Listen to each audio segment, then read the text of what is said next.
నీవయ్యా. గతకాలమంతా నీ నీడలోన దాచావు దేవా, వందనం. కృప చూపినావు, కాపాడినావు, ఎలా తీర్చగలను నీ రుణం. ఎన్నెన్నో అవమానాలెదురైనను నీ ప్రేమ నన్ను విడచిపోలేదయా. ఇక్కట్లతో నేను కృంగినను, నీ చేయి నన్ను తాకి లేపెనయా. ఎన్నెన్నో అవమానాలెదురైనను నీ ప్రేమ నన్ను విడచిపోలేదయా. ఇక్కట్లతో నేను కృంగినను, నీ చేయి నన్ను తాకి లేపెనయా. నిజమైన నీ ప్రేమ నిష్కలంకము, నీ విచ్చు హస్తము నిండు ధైర్యము. నిజమైన నీ ప్రేమ నిష్కలంకము, నీ విచ్చు హస్తము నిండు ధైర్యము. వందనం యేసయ్యా, గనుడవు నీవయ్యా. వందనం యేసయ్యా, విభుడవు నీవయ్యా.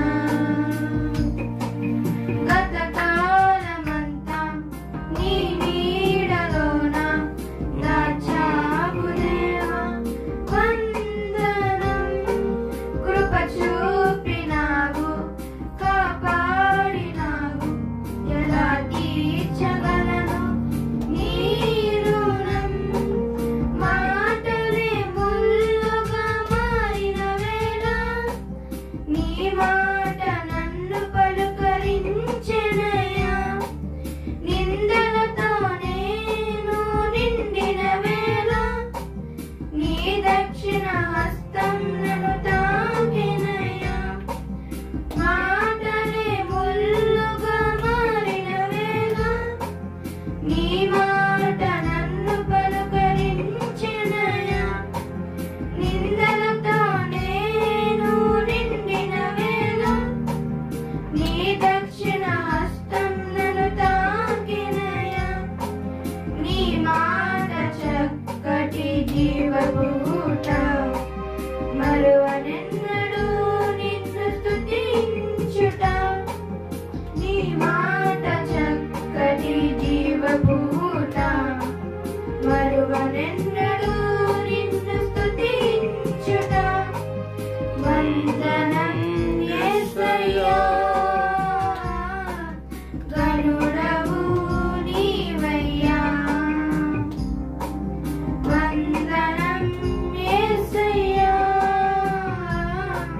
విభుడవు నీవయ్యా. గతకాలమంతా నీ నీడలోన దాచావు దేవా, వందనం. కృప చూపినావు, కాపాడినావు, ఎలా తీర్చగలను నీ రుణం. పాడనా నీ కీర్తన, పొగడనా వేణులన. పాడనా నీ కీర్తన, పొగడనా వేణులన. వందనం యేసయ్యా, గనుడవు నీవయ్యా. వందనం యేసయ్యా, గనుడవు నీవయ్యా. హల్లెలూయా.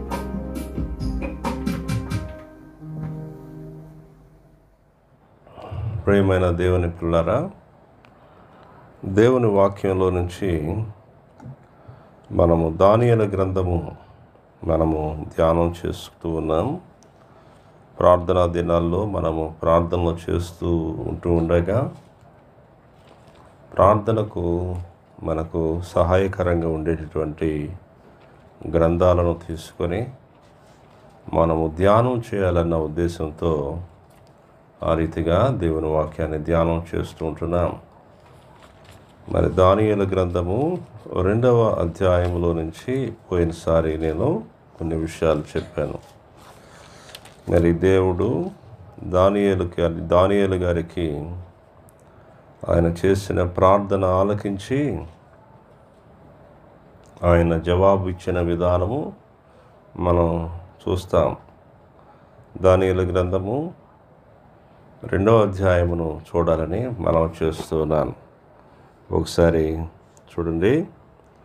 దేవుని వాక్యంలోని మరి ఆ యొక్క దానియేలు గారికి దేవుడు కళ ద్వారా బయలుపరచబడినటువంటి ఆ యొక్క విషయాన్ని మనం చూద్దాం. చూడండి, దానియేలు గ్రంథం 25 నుంచి వాక్యాన్ని చూద్దాం. కావున ఆర్యోకు రాజునకు భావము తెలియజెప్పగల యొక్క మనుషుని చెరపట్టబడిన యూదులలో నేను కనుగొంటినని రాజు సముఖమున మనవి చేసి దానియేలును త్వరగా రాజు సన్నిధికి తోడుకొని పోయెను. రాజు నేను చూచిన కలయు దాని భావమును తెలియజెప్పుట నీకు శక్యమా అని బెల్తెషాజరు అను దానియేలును అడగగా దానియేలు రాజసముఖములో ఇలాగూ ప్రత్యుత్తరం ఇచ్చాను. రాజు అడిగిన ఈ మర్మము జ్ఞానులైనను గారడి విద్య గలవారైనను శకునగాండ్రైనను జ్యోతిష్కులైనను తెలియజెప్పజాలరు. అయితే మర్మములను బయలుపరచగల దేవుడొకడు పరలోకమందున్నాడు. అంచె దినముల యందు కలగబోవు దారిని ఆయన రాజుగు నెబుకద్నెజరుకు తెలియచేసెను. తాము పడక మీద పరుండి ఉండగా తమరి మనస్సులో కలిగిన స్వప్న దర్శనములు ఏవనగా, రాజా, ప్రస్తుత కాలము గడిచిన పిమ్మట ఏమి జరుగునో అనుకుని తాము పడక మీద పరుండి మనోచింతగలవారై ఉండగా మర్మములను బయలుపరచు వాడు కలగబోవు దానిని తమరికి తెలియజేసెను. ఇతర మనుషులందరికంటే నాకు విశేష జ్ఞానం ఉండటం వలన ఈ మర్మము నాకు బయలుపరచబడలేదు. రాజునకు దాని భావమును తెలియజెప్పు నిమిత్తమును తమరి మనసు యొక్క ఆలోచనలు తాము తెలుసుకొను నిమిత్తమును అది బయలుపరచబడెను. రాజా, తాము చూచుచుండగా బ్రహ్మాండమగు ఒక ప్రతిమ కనబడెను గదా.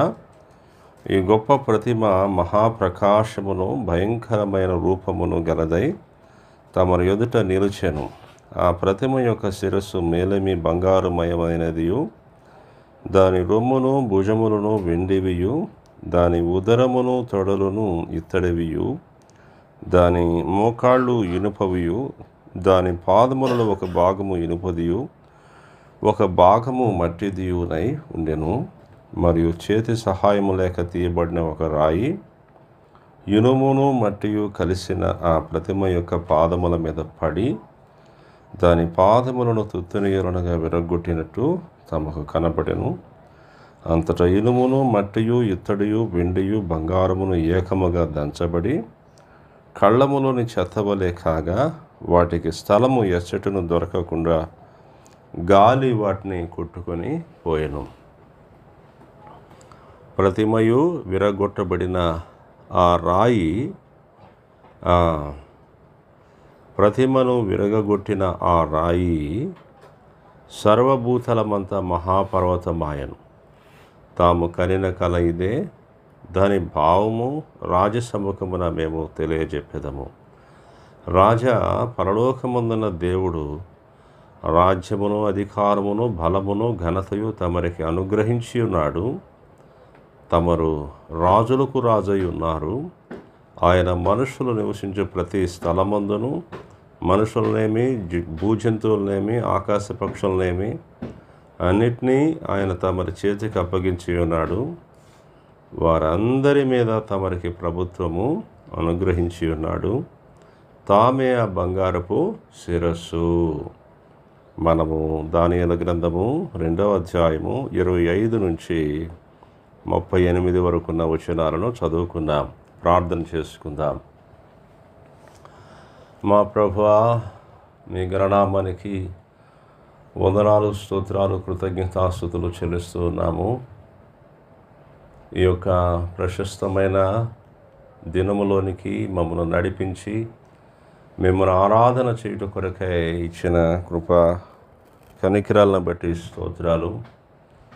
మీ సన్నిధానములకు నడిపించబడిన బిడ్డలను బట్టి మీకు స్తోత్రాలు. ఇంకా రావాల్సిన మీ పిల్లలను నడిపించండి, బలపరచండి. ఈ రోజున ప్రభువా, ఇదిగో మేము చేయుచున్న ప్రతి ప్రార్థన ఆలకించుచున్న దేవుడు, ఒక దినమున అన్ని విషయాలకు సమాధానాన్ని ఇచ్చి మిమ్మల్ని మీరు మహిమపరుచుకునేటటువంటి దేవుడు అని మీకు కృతజ్ఞతాస్తుతులు చెల్లిస్తూ, ఇదిగో మీ కృపకు ప్రియబిడ్డలను అప్పగిస్తూ యేసు శక్తి కలిగిన నామంలో స్తుతించి ప్రార్థిస్తూ ఉన్నాం తండ్రి, ఆమేన్. దానియేలు గ్రంథము మనము 25 నుంచి 38 వచనం వరకు చదువుకున్నాం. ఇక్కడ దానియేలుకి వచ్చినటువంటి దర్శనం, ఒక కళ వచ్చింది. ఆ కళ ఆయన మర్చిపోయాడు. అయితే ఆ కళ బయలుపరచబడాలని దానియేలు ప్రార్థన చేశాడు. ఆ ప్రార్థన దేవుడు ఆలకించి దానియేలుకు ఆ కళను బయలుపరిచాడు. ఆ బయలుపరిచిన దాన్ని బట్టి దేవుణ్ణి దానియేలు ఏం చేశాడు చెప్పండి? గొప్పగా స్తుతించి ఆరాధించాడు. మరి ఇదిగోండి ఆయన దేవుని స్తుతించిన విధము, అదిగోండి ఆ క్రింద మాటలు లాస్ట్ వీక్ మనం చెప్పుకున్నాం. 17 నుంచి అలాగా 17వ వచనం నుంచి 24వ వచనం వరకు ఉన్న ఆ భాగము స్నేహితులతో కూడా మరి ఆయన తన 3 స్నేహితులతో కూడా పంచుకొని వెళ్ళి ఇంటికి వెళ్ళి ప్రార్థన చేయటం. 13వ వచనం నుంచి 19వ వచనం నుంచి అంతటా రాత్రి యందు దర్శనము చేత ఆ మర్మము దానియేలునకు బయలుపరచబడెను. ప్రార్థన చేస్తూ ఉండగా ఆ మర్మము దానియేలుకి ఏమైందంట? దేవుడు బయలుపరిచాడు. బయలుపరిచిన వెంటనే దానియేలు దేవుణ్ణి స్తుతించాడు. ఓ నా దేవా, నీవే ఈ సంగతిని మాకు బయలుపరిచావు అని దేవుణ్ణి ఎన్నో గొప్ప మాటలతో స్తుతించాడు, ఆరాధించాడు. దేవునికి స్తోత్రం. చూడండి, మనం ఒక మాట, దేవునికి స్తుతి చెల్లించడం అనేది ఎప్పుడప్పుడే జరిగిపోవాలి దేవుని పిల్లారా. లేకపోతే ఏమవుద్దంటే దుష్టుడు దేవునికి మనం చేయాల్సిన స్తుతిని, ఆరాధనను దొంగిలిస్తాడు. ఇదిగో రేపు, ఇదిగో ఎల్లుండు, ఇదిగో 3 రోజుల తర్వాత, ఇదిగో 4 రోజుల తర్వాత, ఇదిగో మరి రేపు వచ్చే నెల, ఇవన్నిటినీ కలుపుకొని ఒకేసారి పెట్టుకుందాం అని అన్నట్లుగా మనం పోన్ చేస్తాం కొన్నిసార్లు. అలా కాదు. దేవునికి మనం చేయాల్సినటువంటి స్తుతి కార్యము, స్తుతి ఆరాధన అనేది దేవుడు నీకు ఏ మేలు చేశాడు, ఆ మేలును బట్టి తక్షణం వెంటనే నీవు దేవుణ్ణి స్తుతించి ఆరాధించి ఆ యొక్క అకౌంట్ని అప్పుడు క్లోజ్ చేసేసుకోవాలి. దేవునికి స్తోత్ర. దేవునికి చెల్లించాల్సిన స్తుతి, ఆరాధన, కృతజ్ఞత విషయంలో దుష్టుడు ఆయన పిల్లలను తప్పించేవాడిగా ఉంటాడు. చూడండి, అక్కడ 10 మందికి కుష్ఠరోగులకి స్వస్థత వచ్చింది. మరి దేవుని మహింపరిస్తే ఎంతమంది వచ్చారు? తిరిగి ఒకడే వచ్చాడు. మిగిలిన 9 మంది ఎక్కడున్నారు? రాలేదు. ప్రభు అడిగాడు, మిగిలిన 9 మంది ఎక్కడ? 10 మంది శుద్ధి పొందారు కదా. అంటే ప్రభు ఆశిస్తున్నాడు, 10 మందికి ఇప్పుడే శుద్ధి వచ్చింది, అందరూ ఒకేసారి శుద్ధి పొందారు, కానీ దేవుని మహింపరచడానికి ఒకడే వచ్చాడేంటి, ఇంకా మందరు రావాలి కదా అన్నాడు ప్రభు. కనుక స్తుతి చెల్లించటం అనేది వెంటనే జరిగించాలి. కళ బయలుపరచబడిన వెంటనే వెళ్ళిపోయి రాజుకు చెప్పి రాజు చేత ఏదో మెప్పును ఘనతను పొందటానికి ఆలోచన కలిగలేడు. కానీ తనను తాను సమాయించుకొని దేవునిని ఎంతో అర్థవంతంగా, ఎంతో చక్కగా, ఎంతో మరి హృదయమారా ఆయనని స్తుతించి ఘనపరిచాడంట. అసలు దానియేలు దేవుని స్తుతించేటప్పుడు ఉపయోగించిన మాటలను మనం ఒక్కొక్కటిగా ఆలోచిస్తే ఆ మాటలు చాలా చాలా అద్భుతమైనటువంటి విషయాలను ఆ మాటల ద్వారా మనం చెప్పొచ్చు దేవుని పిల్లలారా. ఆయన మర్మములను బయలుపరిచే దేవుడంట, మరుగు మాటలను బయలుపరిచే దేవుడంట, చీకట్లో ఏముందో ఆయనకు తెలుసంట, వెలుగు ఏంటో ఆయనకు తెలుసంట. ఈ మాటలన్నీ చాలా లాస్ట్ వీక్ మనం చెప్పుకున్నాం. సరే, ఏమైంది? ఇదిగోండి 25 నుంచి మరి ఆయన ఆర్యోకు అనే ఒక అధికారితో ఆ యొక్క నెబుకద్నెజరు దగ్గరికి వెళ్ళిపోయాడు దానియేలు. నెబుకద్నెజరు ఎదుట నిలబెట్టబడ్డాడు. నెబుకద్నెజరు అడిగాడు, ఏమిటి నువ్వు చెప్పగలవా? నాకు వచ్చిన కళ నువ్వు చెప్పగలవా? అప్పుడు అన్నాడు ఆయన, చాలా వినయముతో అన్నాడు, అయ్యా, నేను ఒక నిమిత్త మాత్రుడును. నేనేదో నాకు అసాధారణమైన రీతిలో జ్ఞానము, తెలివి, అజ్ఞానము, గొప్ప వివేకము అటువంటివి ఉన్నందువల్ల నేను వచ్చి ఈ సంగతిని చెప్పట్లేదయ్యా. మరుగు మాటలు, మరుగు విషయాలు బయలుపరిచే పరలోకంలో ఒక దేవుడు ఉన్నాడు. ఆయనే నీకు ఈ యొక్క సంగతిని చెప్తాడు. యోసేపు కూడా అలాగే మాట్లాడతాడు. దేవునికి స్తోత్రం. మనం ఆదికాండంలోని యోసేపు కలల భావం చెప్పేటప్పుడు ఫరో ఎదుట అతడు నిలబెట్టబడినప్పుడు ఫరో ఇలాగే సేమ్ ఇలాంటి ఒక సందర్భమే. యోసేపు కూడా అదే వినయంతో చెప్తాడు, అయ్యా, మరి నేనైతే అది చెప్పలేను, కానీ దేవుడే ఫరోకి మేలుకరమైన వర్తమానము తెలియపరుస్తాడు. చూడండి, గొప్ప అంటే ఏంటంటే పరిణతి చెందిన వాళ్ళకి ఎప్పుడు కూడా ఇదిగో ఇలాంటి అనుభవమే ఉంటుంది. వారు ఎగిరెగిరి పడరు. పరిణతి చెందినటువంటి ఆయన పిల్లలు ఎప్పుడు కూడా ఏదో డప్పాలు గప్పాలు కొట్టేవాళ్ళు ఉండరు, కానీ తమను తాము తమాయించుకొని తమ స్థితిని ఎరిగి తమను తాము అణుచుకొని తమ స్థితిని, అంటే మేము చాలా చిన్నవాళ్ళం, మేము చాలా ఇదిగో చిన్న స్థితి కలిగినటువంటి వాళ్ళం. సరే, ఇప్పుడు జ్ఞానం ఉంటే ఉండొచ్చు, కానీ ఆ జ్ఞానము అంచెలంచెలుగా ఎదుగుతూ వచ్చిన జ్ఞానం, ఇంకా మరి మాకంటే గొప్ప జ్ఞానులు ఉండొచ్చు లోకంలో అని ఎవరుంటారు చెప్పండి? పరిణతి కలిగిన పిల్లలు ఉంటారు. పరిణతి కలిగిన వాడు ఎప్పుడు కూడా వినయంతోనే ఉంటాడు. దేవునికి స్తోత్రం. ఏమీ లేని వ్యక్తి ఏం చేస్తాడంటే ఎగిరెగిరి పడతాడు, అదిరదిరి పడతాడు. అన్నీ ఉన్నటువంటి వాడు ఇదిగో అణిగి మణిగి ఉంటాడు. దానియేలు అంత గొప్ప మర్మము ఆయనకు తెలియపరచబడిన వెంటనే అతనిలో ఒక అతిశయం అనేటటువంటిది ఏమాత్రం కూడా రాలేదు. ఎవరూ చెప్పలేని విషయాన్ని రాజుకు నేను చెప్పబోతున్నాను అన్న ఒక థాటు అతనిలో రావడానికి అవకాశం ఉంది, కానీ దాన్ని రానిలేదు ఆయన. అబ్బాబ్బాబ్బా, అలాంటి ఒక నిబ్బరమైన స్థితి మనకు అవసరం దేవుని పిల్లలారా. ఈ లోకంలో మనకు ఎంత గొప్ప స్థితి దేవుడు అనుగ్రహించినా సరే, ఆ జ్ఞానములో కానీ ఇదిగో సంపదలో కానీ ఇంకా ఏ విషయంలోనే కాడ ఒక అసాధారణమైన రీతిలో, ఒక ఉన్నతమైన రీతిలో ఎవరికి లేని విధంగా నిన్ను హెచ్చించినప్పుడు కూడా మనం ఎలా ఉండాలి చెప్పండి? మనం అలా హెచ్చింపబడినప్పుడు మనం అణిగే ఉండాలి తప్ప, మరి నా అంతటోడు లేడు అన్నట్లుగా మనం ఉంటే అది పరిణతి చెందిన అనుభవం కాదు, అనుభవం పొందిన అనుభవం కాదు. ఆ వ్యక్తికి ఇంకా అనుభవం కలగలేదు, ఆ వ్యక్తికి ఇంకా మరి ఇదిగో జీవితంలో అనుభవాలు చూడలేదు, ఆ వ్యక్తి ఇంకా మరి ఒక వికాసం పొందలేదు అనే చెప్పాలి. చూడండి, ఇక్కడ మనం చూస్తున్నాం. ఆ తర్వాత చెప్పాడు, ఏమని చెప్పాడంటే, రాజా, మరి ఇదిగో తమరికి నేను ఈ సంగతిని తెలియపరుస్తున్నాను, దేవుని సహాయమును బట్టి నేను తెలియపరుస్తున్నాను అని అన్నాడు. ఏమన్నాడంటే, ప్రస్తుతం ఈ కాలం గడిచిన తర్వాత మరి ఏమి జరగనై ఉన్నదో, ఏమి రానై ఉన్నదో అనే ఒక ఆలోచన కలిగి మీరు ఉన్నారు. 29లో మనస్సులో కలిగిన స్వప్న దర్శనంలో ఏమనగా, రాజా, ప్రస్తుత కాలము గడిచిన పిమ్మట ఏమి జరుగును అనుకొని తాము పడక మీద పరుండి మనోచింత గలవారై ఉండగా మర్మములను బయలుపరచువాడు కలగబో దానిని తమరికి తెలియచేసాను.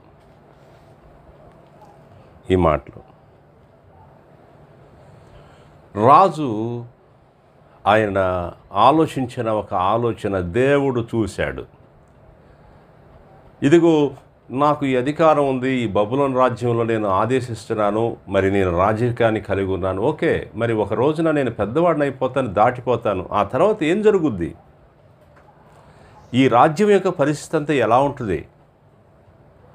ఎలాంటి వాడు ఈ రాజ్యానికి వస్తాడు? ఈ రాజ్యంలో ప్రజలు ఎలా ఉంటారు? కాలం ఎలా ఉంటుంది అని ఆలోచించాడంట ఆయన. ఆ ఆలోచన ఎప్పుడు మంచి ఆలోచనే.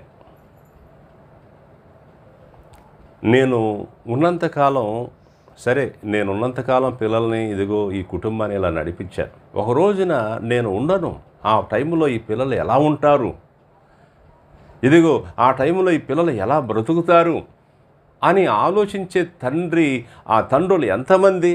అలా ఆలోచించే తండ్రి ఒక ఉత్తమమైన తండ్రి ఎప్పుడు కూడా. నేను ఉండగా ఇదిగో ఎలాగో నడిపించేస్తాను, ఎలాగో అయిపోద్ది, ఇదిగో మరి నా సాటున ఇదిగో నా భద్రతలో నా కాపుదలలో వీళ్ళంతా ఉంటారు. ఒక రోజున నేను ఉండను, ఆ టైంలో ఈ పిల్లలు ఎలా సర్వైవ్ అవుతారు, ఎలా ముందుకు వెళ్తారు, ఎలా వీళ్ళు వెళ్ళగలరు, ఇదిగో ఏ బిడ్డ కొరకు నేను ఏం చేయాలి,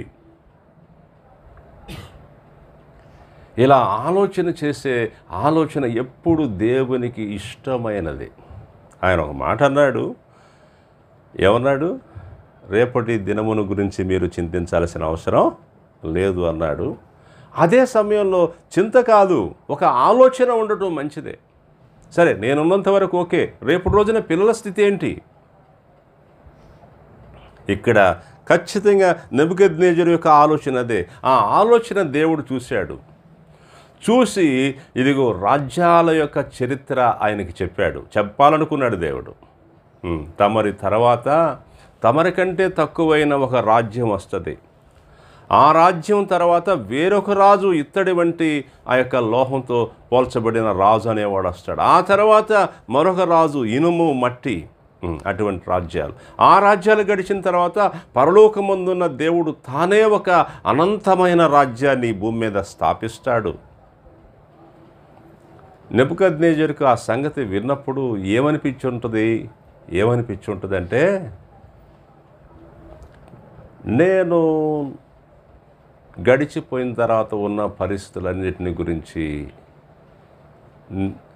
నేను ఉంటాను, నేను దాటిపోయిన తర్వాత ఏం జరిగిపోతుందో అనే దాని గురించి నేను ఏమీ కలవరపడాల్సిన అవసరం లేదు.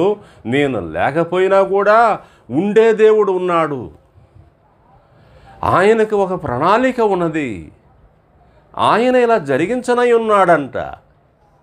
అసలు నన్ను కూడా ఆయనే ఈ స్థితిలో ఉంచాడంట. ఇదిగో నేను ఒక బంగారపు శిరస్సుగా ఉంచబడ్డాను, ఇదిగో నాకై నేను కలిగి లేనంట, ఆయనే నన్ను బంగారపు శిరస్సుగా ఉంచాడంట. నా జీవిత దినములన్నీ ఉంటాను, ఆ తర్వాత కూడా ఆ దేవుడు ఉంటాడంట. ఇదిగో ఈ చరిత్రను నడిపిస్తాడంట. అమ్మో, ఇదిగో ఈ సంగతులు నాకు మించినవి, దేవుడు ఉన్నాడు, ఇదిగో సమస్తాన్ని, ఈ రాజ్యాలను, అధికారాలను ఆయన డీల్ చేస్తున్నాడు, ఆయన వీటన్నిటి కొరకై ప్రణాళిక కలిగి ఉన్నాడు. ఒక సమర్థవంతుడైనటువంటి దేవుడు తన ఆధీనములో ఈ పరిస్థితులన్నింటినీ కలిగి ఉన్నాడు. దీని గురించి నేను చింతించాల్సినటువంటి అవసరమో లేదు. ఎవరు ఆ దేవుడు అని ఇక అక్కడి నుంచి తన దానియేలు యొక్క దేవుడిని తెలుసుకోవడం ప్రారంభించాడు. ఎవరు చెప్పండి? నెబుకద్నెజరు.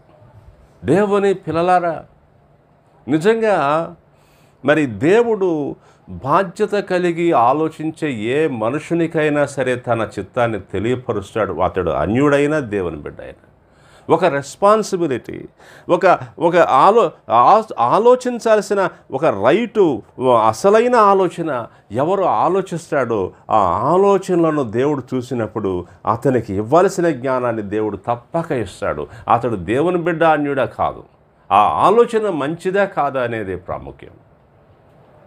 నేను గడిచిపోతాను, నేను ఉండను, ఆ తర్వాత ఈ రాజ్యం యొక్క భవితవ్యం ఏమిటి? ఎటు తోచక, అతనికి అంతుబట్టక బహుశా బాధపడ్డాడేమో.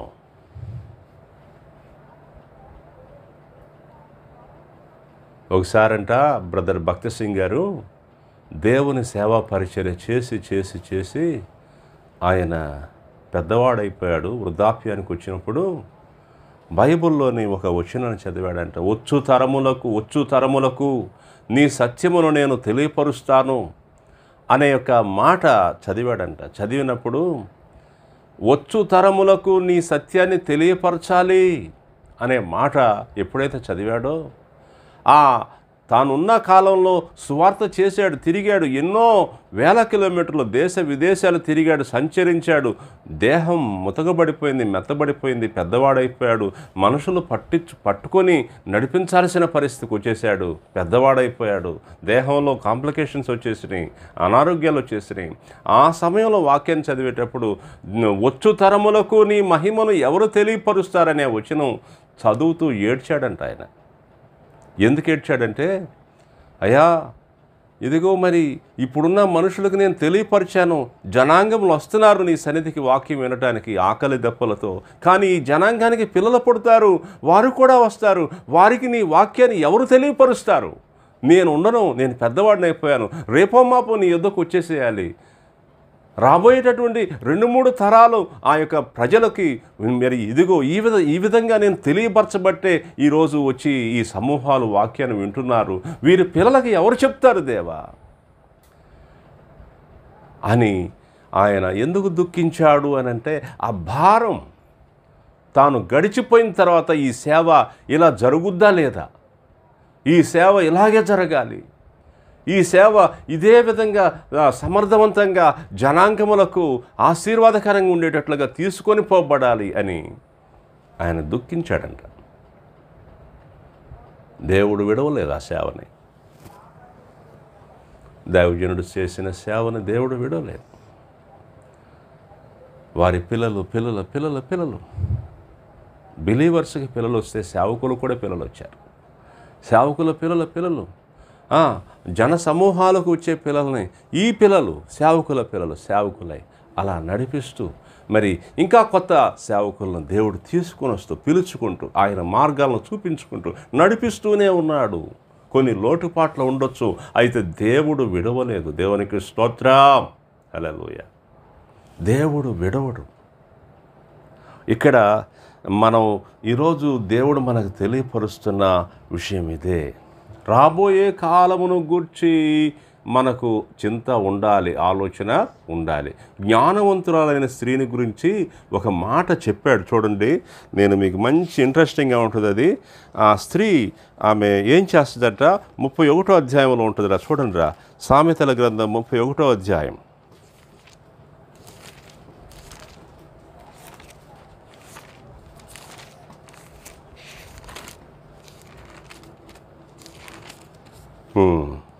హల్లెలూయా, స్తోత్ర, హల్లెలూయా, హల్లెలూయా, దేవునికి స్తోత్ర, హల్లెలూయా, హల్లెలూయా, కృపాభరితుడా మీకు స్తోత్ర. రాబోవు కాలమును గూర్చి ఆమె చింతపడదు అనే మాట ఉంటుంది. చూడండి ఒకసారి.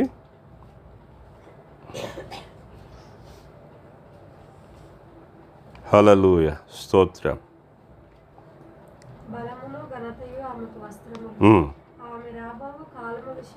ఎన్నో వచ్చినరా? 25. ఆమె రాబోవు కాలమును గుర్చి నిర్భయముగా ఉండును, జ్ఞానము కలిగి తన నోరు తెరుచును. చూసారా, రాబోవు కాలమును గూర్చి ఆమె నిర్భయముగా ఉండును అంటే ఏంటి అంటే, ప్రస్తుతము గూర్చి ప్రస్తుతమును చక్కబెట్టడమే కాకుండా రాబోయే కాలమును గురించి కూడా ఆమె చక్కబెట్టి ఆల్రెడీ కంఫర్టబుల్గా ఉందన్నమాట. ఉండొద్దా? ఉండాలి.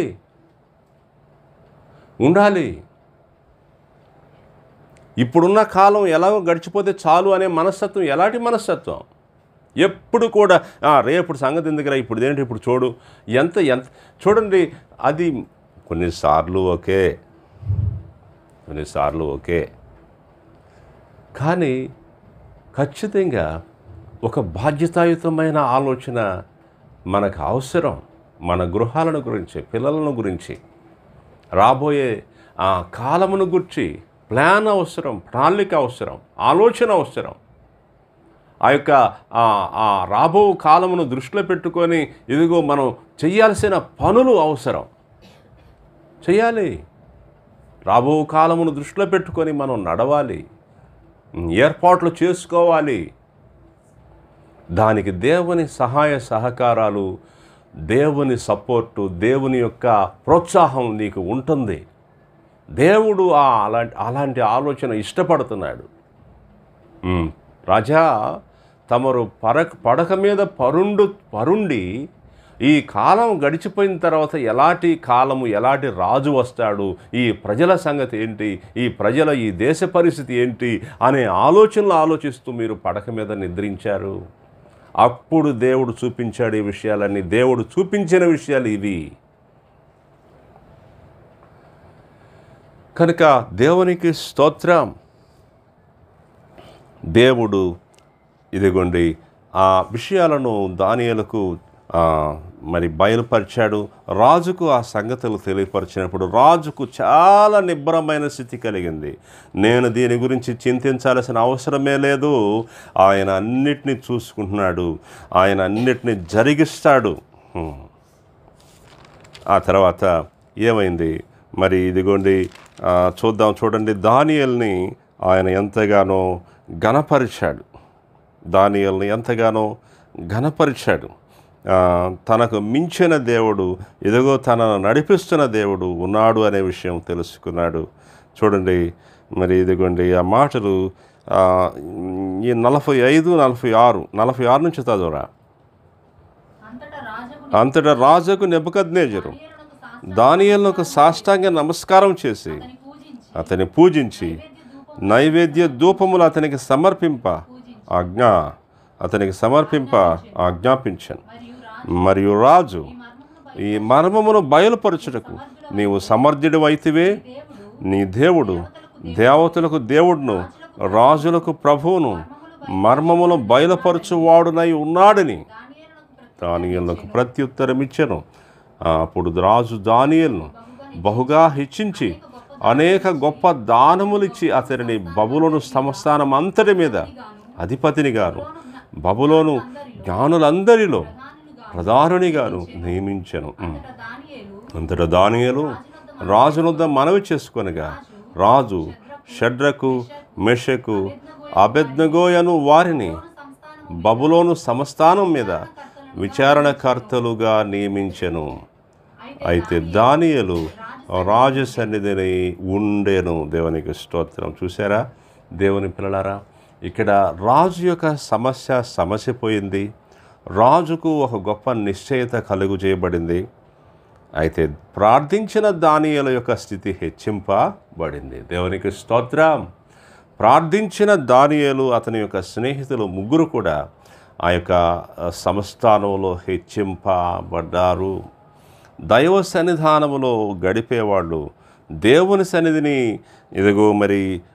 ఇదిగో హత్తుకొని ఉంటున్నటువంటి వారు అంతకంతకు వారి స్థితిలో పైకి వెళ్తారు తప్పకుండా. దేవుని పిల్లలారా, మనం ఈ భూమి మీద మన జీవితాలు హెచ్చింపబడి అంతకంతకు మన స్థాయి స్థితిగతులలో మనము విస్తరించి వర్ధిల్లాలంటే ఖచ్చితంగా దైవ సన్నిధిలో ఎక్కువగా గడిపే వారంగా మనం ఉండాలి. ఇదిగో ఈ లోక సంబంధమైన మాటలా లేకపోతే ఎంటర్టైన్మెంట్సా ఇంకా ఏవైనా సరే అవి అన్నీ కూడా ఎంతవరకు అంతవరకే.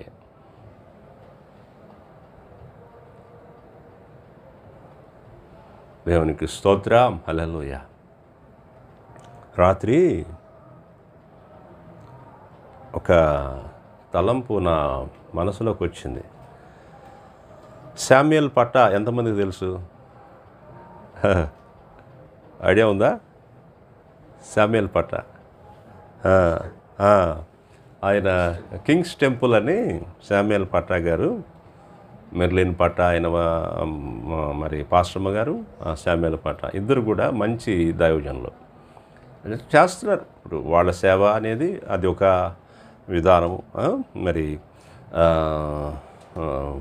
వెళ్ళాను నేను కింగ్స్ టెంపుల్కి ఒక కాన్ఫరెన్స్కి వెళ్ళాను. ఆ కాన్ఫరెన్స్ అంటే 2-3 రోజులు ఉంటుంది కనుక అట్లా ఒక 3 డేస్ నేను ఆ కింగ్స్ టెంపుల్లో వారు జరిగించిన పరిచర్యలో ఉన్నాను. అప్పుడు ఏమైందో తెలిసిన దేవుని పిల్లరా, అది ఒక మంచి హాలు, హరిహర కళాభవన్ అని అది ఒక హాల్ అనమాట. దాన్ని కింగ్స్ టెంపుల్గా వాళ్ళు పిలుచుకున్నారు. ఆ తర్వాత అది వేరే చోటకి షిఫ్ట్ చేశారనుకోండి. హరిహర కళాభవన్ ఎలా ఉంటుందంటే అది హైదరాబాద్లో అది ఒక హాలు, అది ఎవరికైనా ఇస్తారనుకోండి. మంచి ఏసీ హాలు, మంచి సీటింగ్ ఉంటుంది. అది ఎలా ఉంటుందంటే అదంతా కూడా ఇది వేరే ఏర్పాట్లతో ఉంటుంది. ఇక్కడ సాధారణంగా ఉండదు. చిన్న చిన్న హాల్స్ ఇక్కడ మనం చూసే ఇక్కడ మనకు లేవు అలాంటి హాల్స్. మనకి కళాక్షేత్రం ఉంది, చిన్నదన్నమాట, జస్ట్ ఊరికే అది అంతేగాని అది చాలా భారీ అయినటువంటి కన్స్ట్రక్షను. దాని ఆ వాతావరణం వేరు, ఆ ప్లాన్ వేరు, అసలు అదంతా కూడా వేరు. దేవునికి స్తోత్రం, హల్లెలూయా. సరే, అది అలా ఏంటి నా ఫీలింగ్ చెప్తున్నాను. వెళ్ళినప్పుడు అంతా కూడా హైఫైగా ఉన్నారు వచ్చిన ప్రజలందరూ కూడా. ఇంకా నేను చాలా మాస్గా ఉన్నానన్నమాట. నా ప్యాంటు షర్టు, నా అవతారం అంతా కూడా ఇదిగో ఇప్పుడు నేను ఇట్లా ఉన్నట్టుగా లేను. వారి మధ్య నేను ఉన్నప్పుడు నేనేంటి ఇట్లా ఉన్నానని నాకు సిగ్గు వేసింది.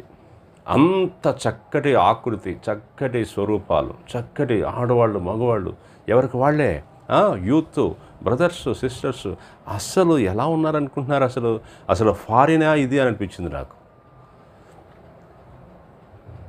అసలు ఆ గ్రాండ్ మ్యూజిక్, ఆరాధన, మరి ఇదిగో అదంతా వేదిక, అసలు అక్కడ రాబుద్ది కావట్లేదు. సమయం ఎంత అవుతుందో తెలియట్లేదు.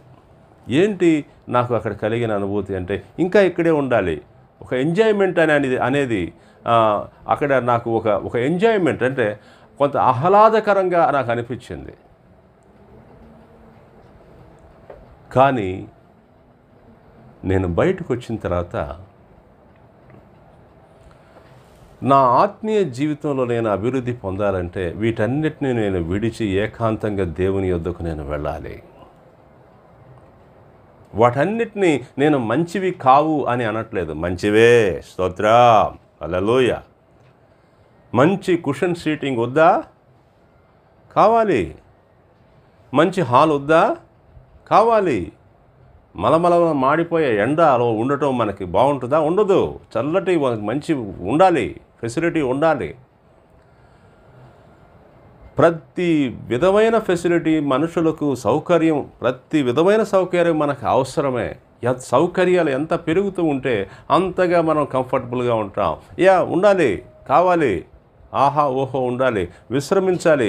భూమి మీద మన జీవితాలు చిన్న జీవితాలే, కొద్ది కాలమే జీవిస్తాం. ఈ కాలంలో ఆయాస్కరమైన జీవితం జీవించకూడదు, కంఫర్టబుల్గా ఉండాలి. ఎంత కంఫర్ట్ నీకుంటే అంత కంఫర్ట్ చేసుకో, నువ్వు ఆస్వాదించు, కాదంటలేదు. కానీ అవి మంచివే, కానీ వాటిలో ఉన్నంతసేపు మనము దేవుని సన్నిధిలో ఏకాంతముగా మనము ప్రార్థన చేయలేము. దైవ సన్నిధానములో దేవునితో ఏకాంతముగా మనం వెళ్ళి అనుభవం పొందాలంటే ఏం చేయాలి చెప్పండి అమ్మా? ఇదిగో అటువంటి ఫెసిలిటీస్ అన్నిటినీ కాస్త వదిలేసేసి మనం ఏకాంతంగా దేవునితో వెళ్ళాలి. స్తోత్రం, హల్లెలూయా. యేసయ్య 40 రోజుల పాటు ప్రార్థన చేయటానికి పరిశుద్ధాత్మ వలన ఎక్కడికి నడిపించబడ్డాడంట అమ్మా? తన గృహాన్ని, తన ఇంటిని విడిచి, తన ప్రదేశాన్ని విడిచి అరణ్యంలోనికి ఆయన తోసుకొని వెళ్ళాడంట దేవుని పరిశుద్ధాత్ముడు. బాప్తిస్మమిచ్చి యోహాను ఎక్కడున్నాడంట? ఆ యొక్క గొప్ప పరిశుద్ధాత్మపూర్ణుడైన ప్రవక్త సమాజంలో లేడు, ఏకాంత ప్రదేశాల్లో ఆయన అరణ్యములో ఉన్నాడంట. ఏంటి ఆ అనుభవాలు? అవును, దైవ సన్నిధానములో మనం అభివృద్ధి చెందాలంటే ఈ ఫెసిలిటీస్ మంచియే, కానీ వీటిని విడిచి, కాస్తంత వీటిని విడిచి, నీకు ఆయాసంగా ఉందా మళ్ళీ వచ్చి ఉండు, కాదంట్లా. కానీ ఎప్పుడు ఇదే కాదు,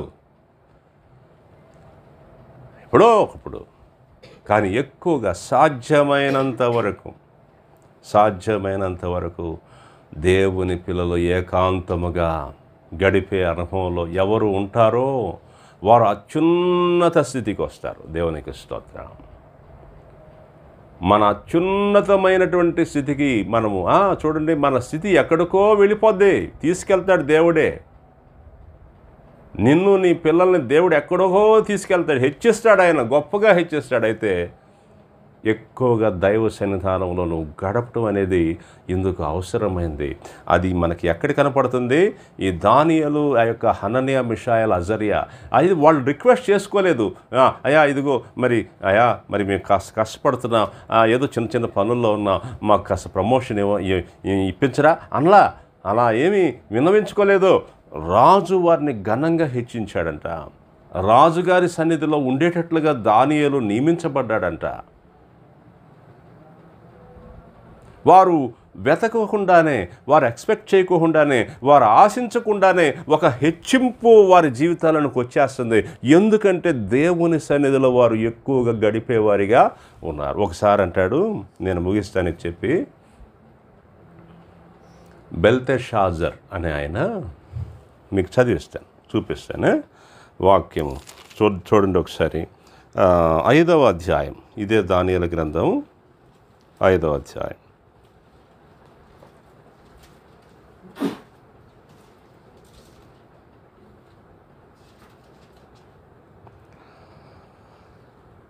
ఆ 11 నుంచి చదువురా. నీ రాజ్యంలో ఒక మనుషుడున్నాడు, అతడు పరిశుద్ధ దేవతల ఆత్మ గలవాడు. నీ తండ్రి కాలంలో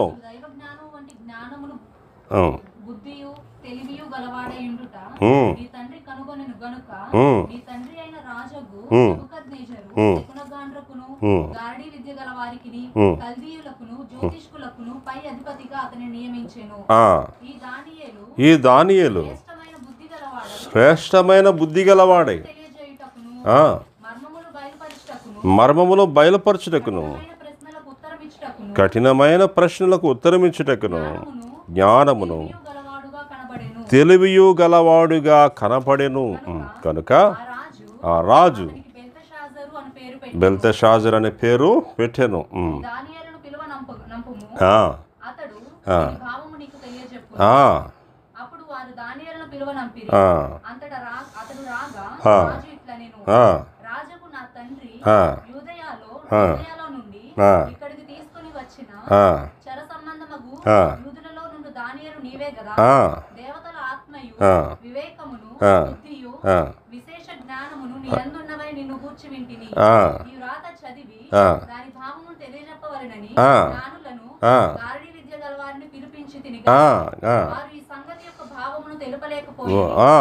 అవును, చదువు. అంతర్భావమును బయలుపరచుటకు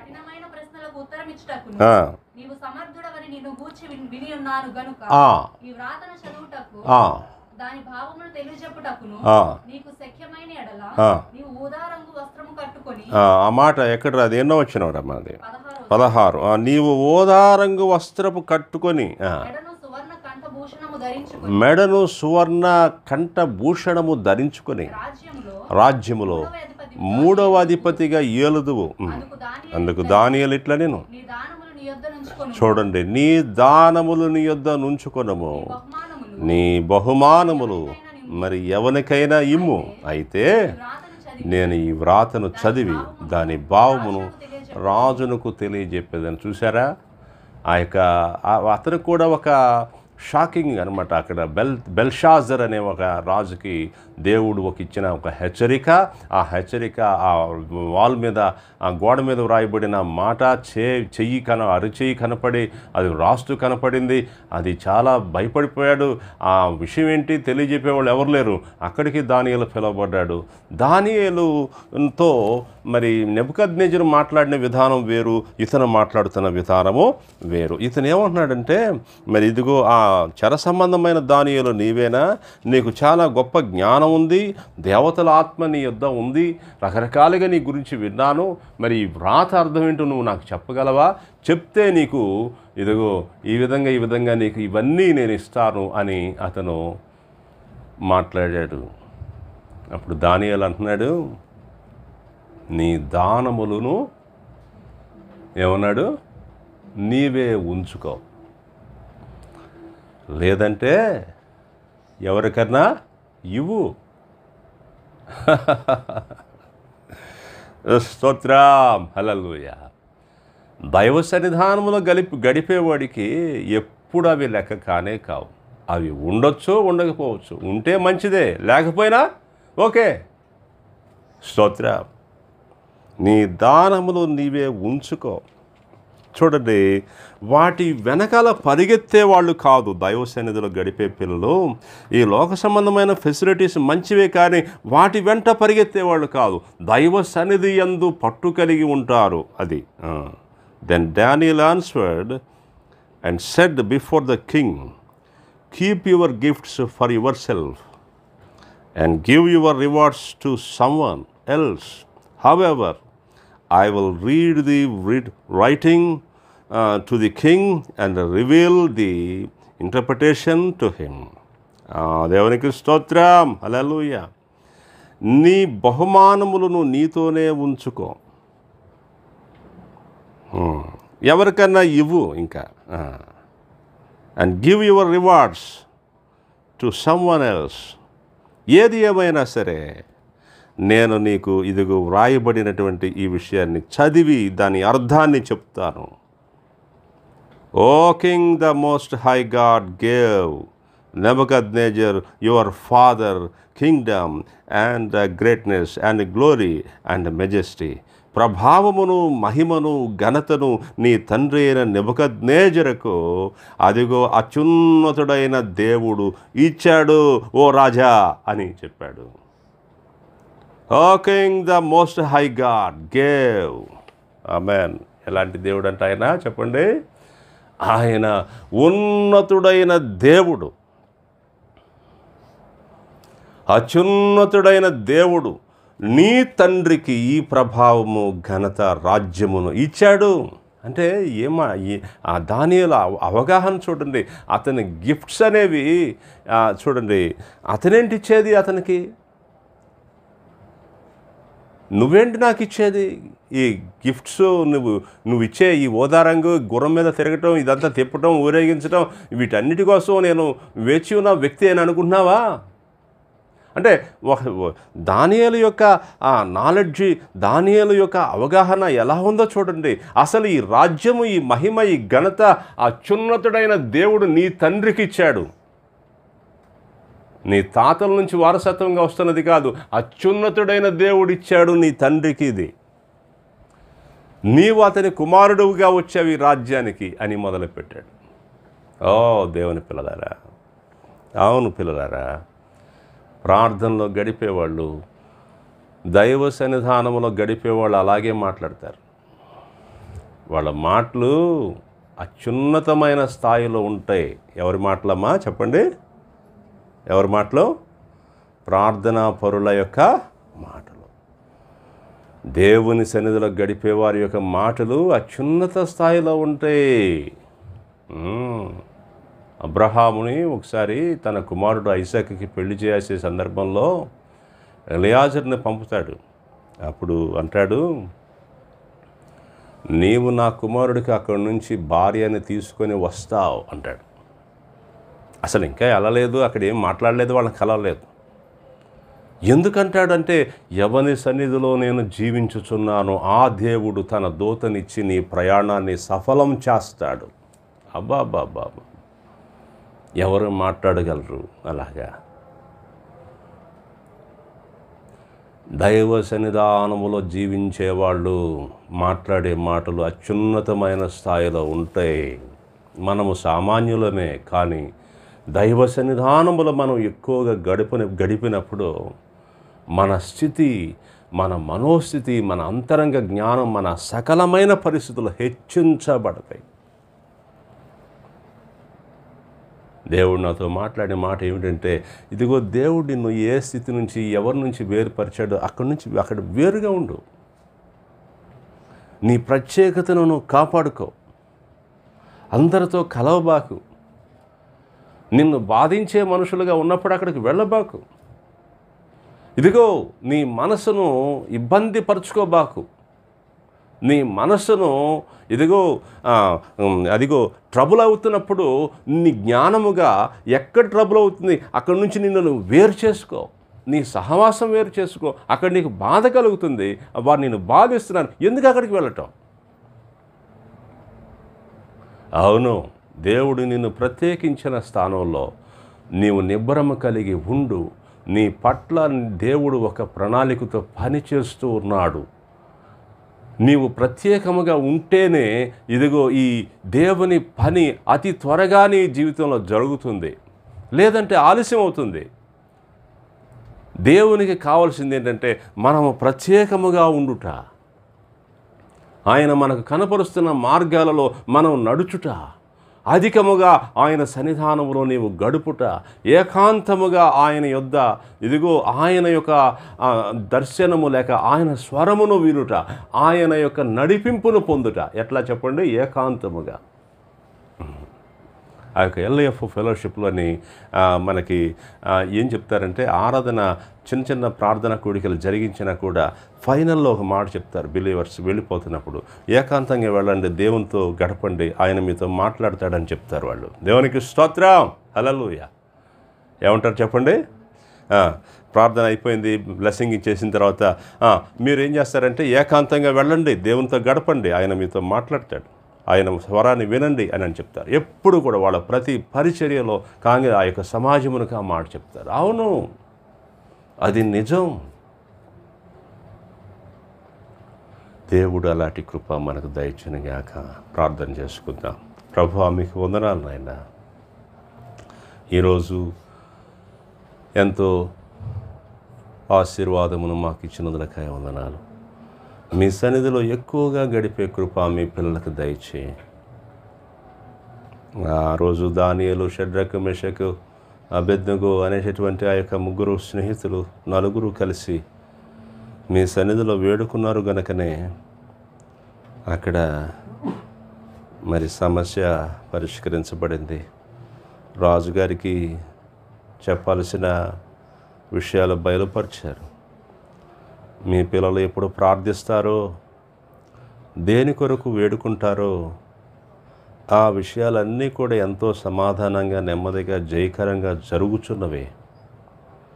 పదే పదే మాకు వినిపించుచున్నారు. మనము ప్రార్థన చేసినందువల్లనే ఈ కార్యక్రమాలు ఇలా జరిగించబడ్డాయి. మనము ప్రార్థన చేసుకోకపోతే ఇవి ఇలా జరిగేవి కావు అనే మాటలో మేము వింటున్నాం. మేము ఎప్పుడు ప్రార్థిస్తామో అప్పుడు విజయం, ఎప్పుడు మీ సన్నిధిలో ఉంటామో అప్పుడు అన్నీ కూడా మాకు సులభతరం.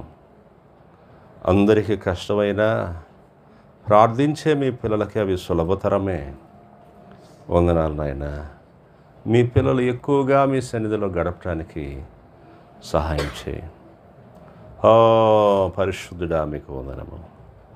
ఈ లోకపరమైన సౌఖ్యాలు, సుఖములు లేకపోతే ఫెసిలిటీస్ మాకు ఉన్నా ఇదిగో వాటినే మేము హత్తుకొని ఉండకుండా వాటిని విడిచి మేము ఏకాంతముగా వెళ్ళి మీతో గడిపే అనుభవం మాకు దయచేయండి ప్రభువా. మా పితరులు చూచిన మహిమ మేము కూడా చూడాలని ఆశిస్తున్నాం ప్రభువా. In the mighty name of Jesus. ఒక బాప్తిస్మం ఇచ్చు యోహాను వల్లే ప్రభు అయిన యేసు మిమ్మును పోలి స్తోత్రం స్తోత్రం స్తోత్రం ఏకాంతముగా మీతో గడుపు అనుభవంలో మమ్మల్ని బలపరచు. మా జీవితాలు, మా పిల్లల జీవితాలు, మా కుటుంబాలు ఒక అత్యున్నతమైన స్థితికి వచ్చే వరకు కూడా ఇదిగో మరి అవి ఆశీర్వదించబడినట్లు ఇటువంటి అనుభవంలో బలపరచండి. మీ సన్నిధి అనేది ఈ భూమి మీద మేము ఉన్నంతకాలం మాకు ప్రాముఖ్యమైంది, అత్యంత ప్రాముఖ్యమైంది. మీ సన్నిధిలో గడుపుట మీ పిల్లలకు ప్రాముఖ్యమైంది. మీ పిల్లలను నడిపించండి, బలపరచండి. యేసు పరిశుద్ధ నామములో ప్రార్థిస్తున్నాం తండ్రి, ఆమేన్.